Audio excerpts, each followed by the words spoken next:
अस्सलामुअलैकुम दोस्तों, मैं हूँ मिसेस ख़ान और आपको खुश आमदीद कहती हूँ आज के एक और प्रोडक्टिव व्लॉग में। उम्मीद है आप सब लोग खैरियत से होंगे और अल्हम्दुलिल्लाह मैं भी बिल्कुल ठीक ठाक हूँ। जैसा कि मानसून का सीज़न है, बहुत ही मज़ेदार मौसम चल रहा है, हर तरफ पानी ही पानी हो रहा है। बहुत से इलाक़ों में पानी के बहाव की वजह से सैलाब की कैफ़ियत भी है और तमाम वतन अज़ीज़ के लोगों के लिए, सैलाब ज़दगान के लिए हमारे दिल से दुआ है कि अल्लाह ताला उन पे रहम व करम नाज़िल फ़रमाए, उनकी हिफाज़त फ़रमाए और उनकी मदद फ़रमाए और जिस कदर मुमकिन हो सैलाब ज़दगान की मदद करें और जो कुछ कर सकते हैं उनके अपनी कौम का साथ दें। तो जनाब, यहाँ आज मैं आपको दिखा रही हूँ मेरा न्यू गैस होब, जो कि गिलास होब है और ये कैनन का है। काफ़ी अरसे से मैं चाह रही थी कि अपना चूल्हा जो है वो चेंज करूं, क्योंकि जो पहले मेरे पास चूल्हा था वो मेरी सास का था, मेरा अपना नहीं था। शादी के बाद जब मैं लाहौर शिफ्ट हुई तो मैं वो यूज़ कर रही थी। लेकिन उसका मसला ये था कि एक तो वो बहुत ज़्यादा पुराना हो चुका था, काम बहुत अच्छा करता था लेकिन पुराना हो गया था। दूसरा ज़ाहिर है उसका पेंट ख़राब हो गया, फिर उस पर मैंने 2-3 दफ़ा न्यू पेंट भी किया। लेकिन आपको पता है कि पेंट जो है वो हीटअप होके हर चीज़ को कैच करता है, चिपचिपाहट उस पे हो जाती है, तो वो जितना भी ऑयल और आटे के ज़र्रे या जो भी चीज़ होती थी उसको कैच कर लेता था और एक बहुत ज़्यादा मैसी किस्म का हो गया था। बहुत अच्छे तरीके से साफ़ करती थी मैं उसको, लेकिन फिर भी मेरे हाथ ख़राब हो गए थे, लेकिन चूल्हा जो था वो साफ़ होने का नाम नहीं लेता था। तो फिर मैंने लिया ये कैनन का प्रमोशन में 20,000 रुपये का ये गिलास होब और देखिए माशाल्लाह कितना खूबसूरत है। और ये था तो 26,000 का, लेकिन प्रमोशन में मुझे ये थोड़ा कम में मिल गया। और गिलास होब के बारे में लोग ये कहते हैं कि जी ये अच्छा नहीं होता, ये फट जाता है। तो ये फटता सिर्फ उस सूरत में कि जब आप इसको बहुत देर तक हाई टेम्परेचर पे रखें, यानी कि आप मुसलसल 5-7 घंटे अगर इस पर कुकिंग करेंगे तब ये फट सकता है, वरना इसके अंदर इतनी कैपेसिटी होती है कि ये हीट 1-1.5 घंटे 2 घंटे तक बर्दाश्त करता है। या आप इस गरम गरम को साफ़ करने के चक्कर में पानी या कोई गीला स्पॉन्ज इसके ऊपर लगा दें तो उससे भी गिलास जो है फट सकता है, अदरवाइज़ ये इतनी जल्दी नहीं फटता।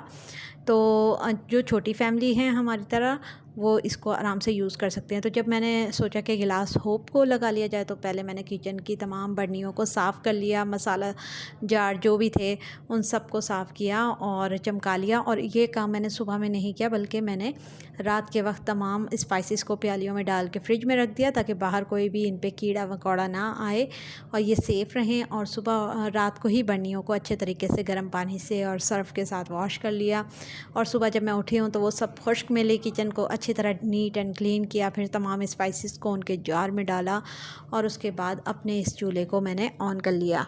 अच्छा, इसकी एहतियात आप ये कर सकते हैं कि जब भी आप इसको यूज़ करें तो यूज़ करने के बाद आपने इसे आधे घंटे के लिए छोड़ देना है। जैसे कि मैं खाना पकाती हूँ उसके बाद मैं इसे छोड़ देती हूँ थोड़ी देर, और अपना खाना वाना खाकर फिर जब दोबारा किचन में बर्तन धोने या काम करने आते हैं तो उस टाइम पे फिर मैं इस पे जो है सफाई कर लेती हूँ। पहले दिन तो मैंने इसे काफ़ी ज़्यादा शौक़ में साफ़ किया कि ज़रा सा भी इस पर कोई ज़रा ना हो, गंदा ना हो।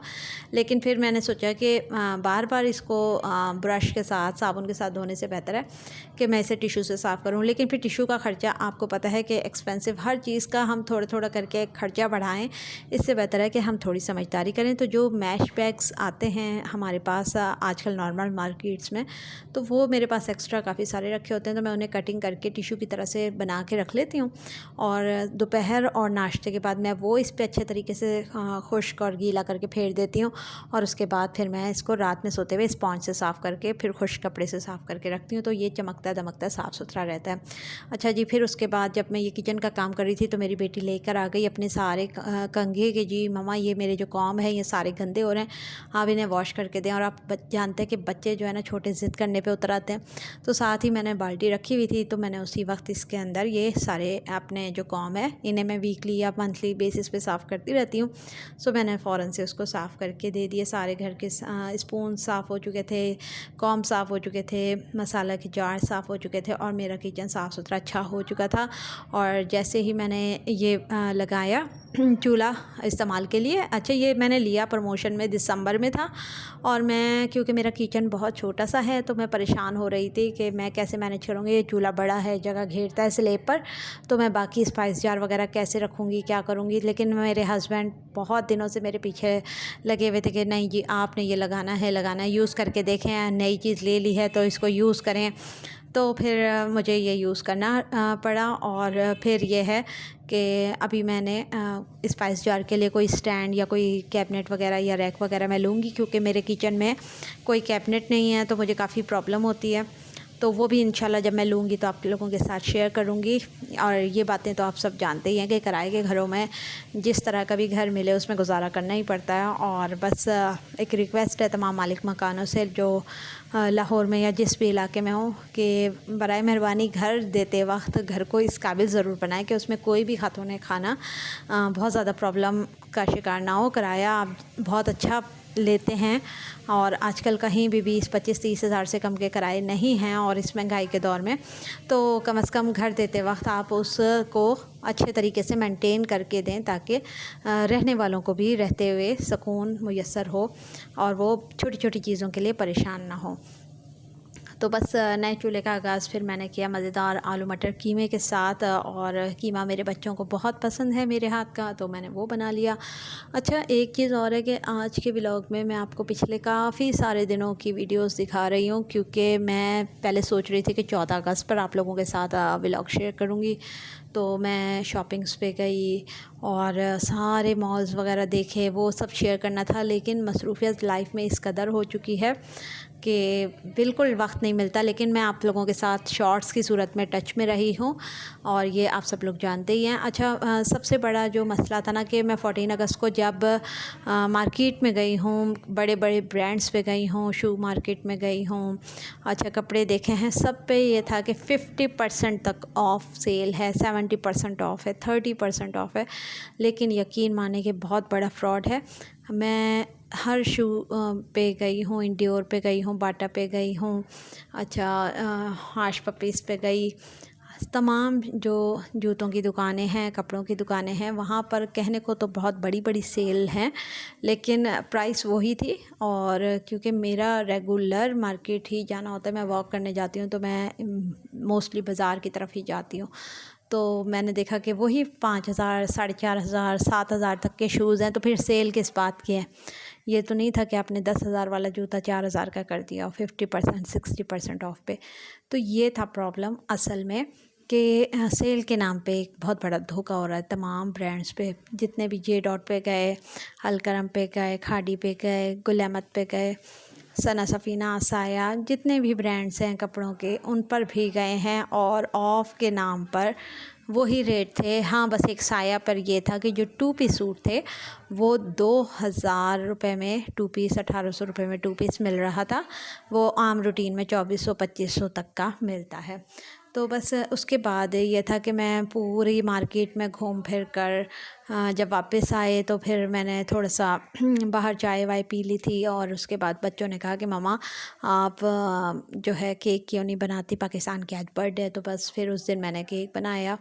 अच्छा, उससे 2 दिन पहले भी मैंने 2 बार मुसलसल केक बनाया था। असल में मेरी आजकल पूरी तरह से ये कोशिश है कि मैं अच्छा सा केक बनाऊं, क्योंकि मेरी जो छोटी बेटी है उसकी डिमांड है कि जी मेरी सितंबर में बर्थडे आ रही है तो आपने ही केक बनाना है।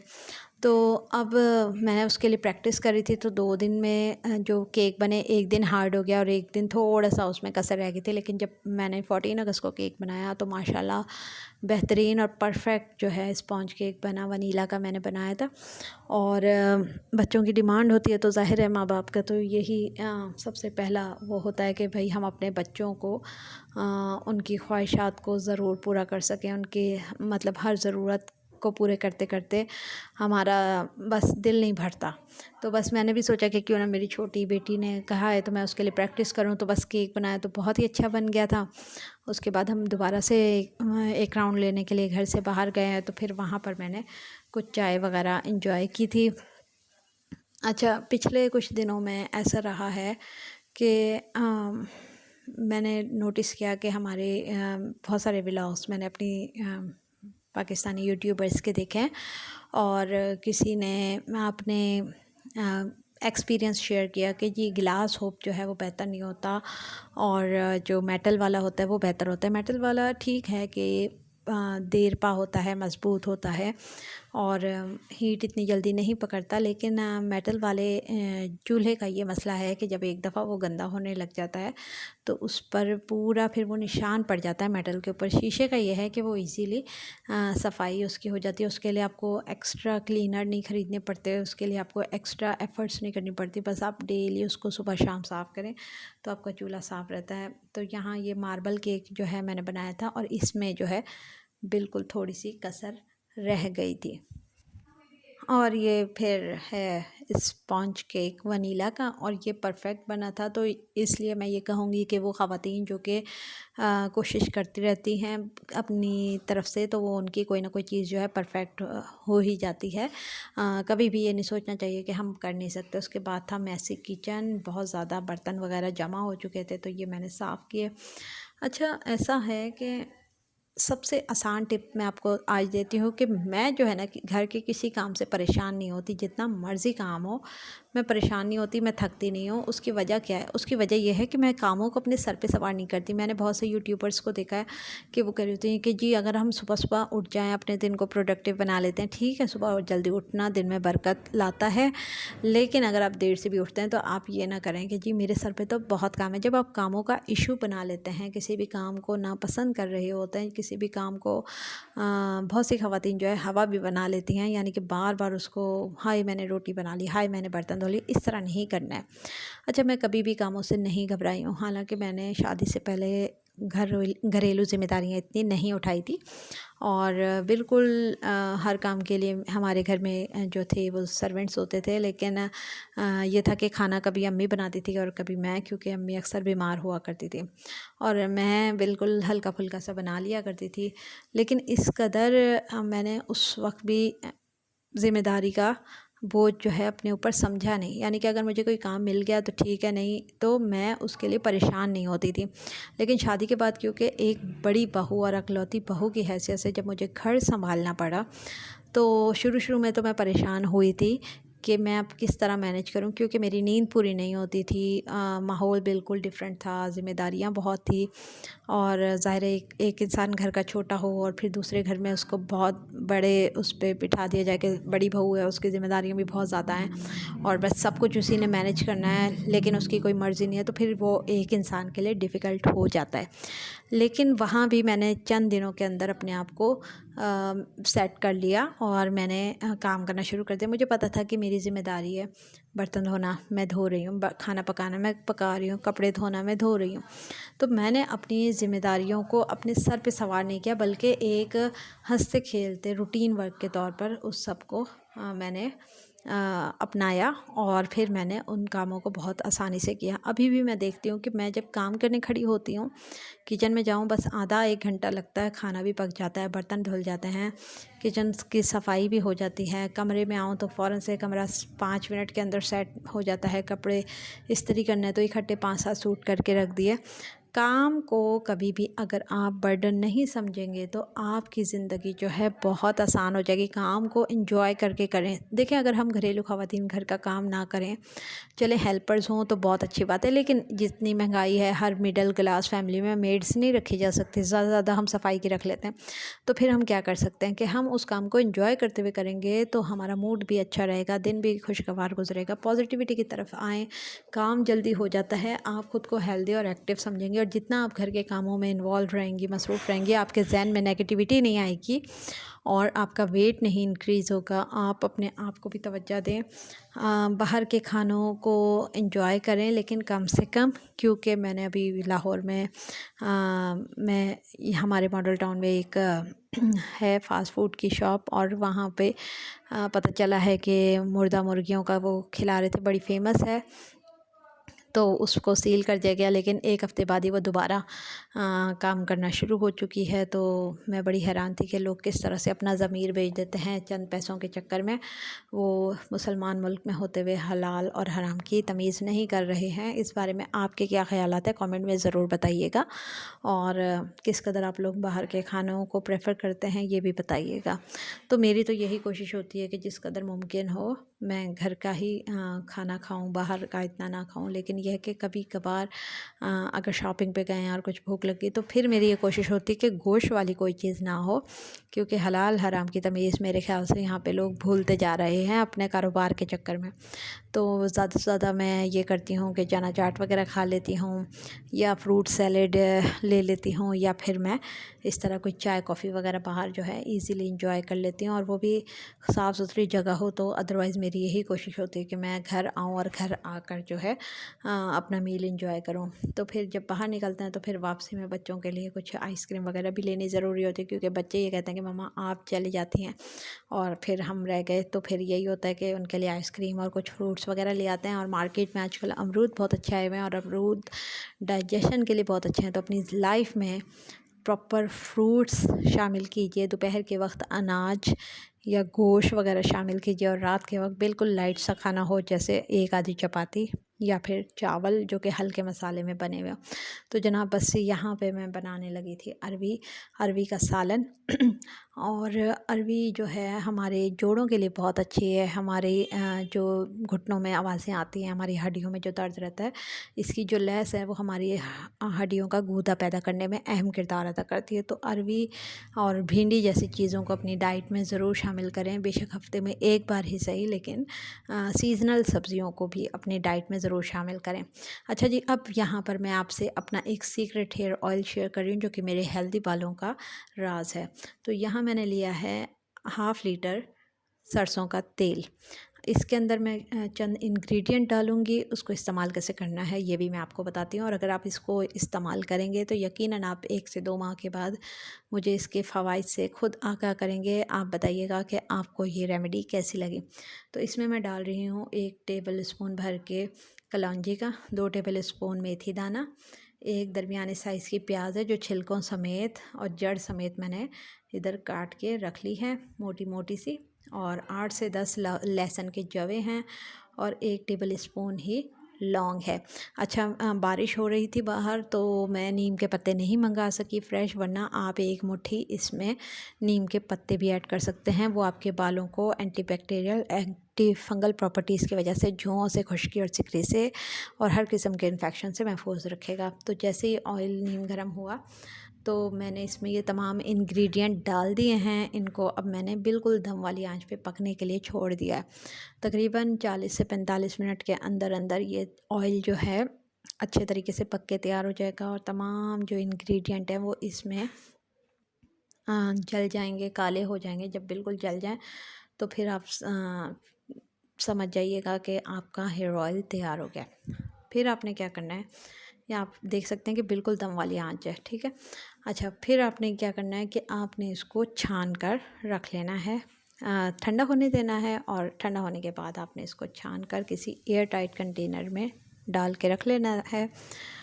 वीक में आपने इसको 2 से 3 दफ़ा इस्तेमाल करना है।